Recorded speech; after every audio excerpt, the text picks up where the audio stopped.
தர்மிளா, புதுக்கோட்டை காவல்துறை கண்காணிப்பாளர் அலுவலகம் அருகே உள்ள கலீப் நகர் பகுதியில் ஒரு வீட்டின் பூட்டை உடைத்து 30 பவுன் நகை கொள்ளையடித்து சென்றிருக்க சம்பவம் பெரும் அதிர்ச்சியை ஏற்படுத்தியிருக்கிறது. புதுக்கோட்டை காவல்துறை கண்காணிப்பாளர் அலுவலகம் அருகே உள்ள கலீப் நகர் 1ஆம் வீதியைச் சேர்ந்த சரவணன் என்பவர் சலூன் கடை நடத்தி வருகிறார். இவருக்கு 2 தினங்களுக்கு முன்பு மாரடைப்பு ஏற்பட்டுள்ளது. இதன் காரணமாக புதுக்கோட்டை அரசு மருத்துவமனையில் சிகிச்சை பெற்று வருகிறார். சரவணன் என்பவரது மனைவியும் அவருக்கு துணையாக மருத்துவமனையில் தங்கியுள்ளார்.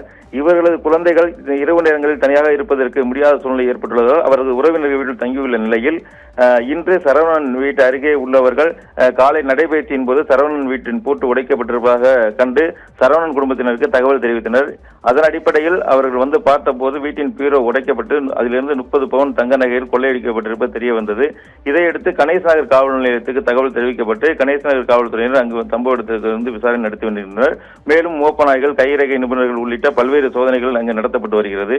தொடர்ந்து இதே பகுதியில் கடந்த 1 மாதத்துக்கு முன்பு ஒரு வீட்டில் கொள்ளையடிக்கப்பட்ட சம்பவம் பெரும் பரபரப்பு ஏற்படுத்தி வந்த நிலையில் தொடர்ச்சியாக இந்த சம்பவம் நடைபெற்றிருக்கிறது. கடந்த 2 தினங்களுக்கு முன்பு புதுக்கோட்டை மாவட்டம் அறந்தாங்கியில் அடுத்தடுத்து வீடுகளில் கொள்ளை முயற்சி நடந்துள்ளது.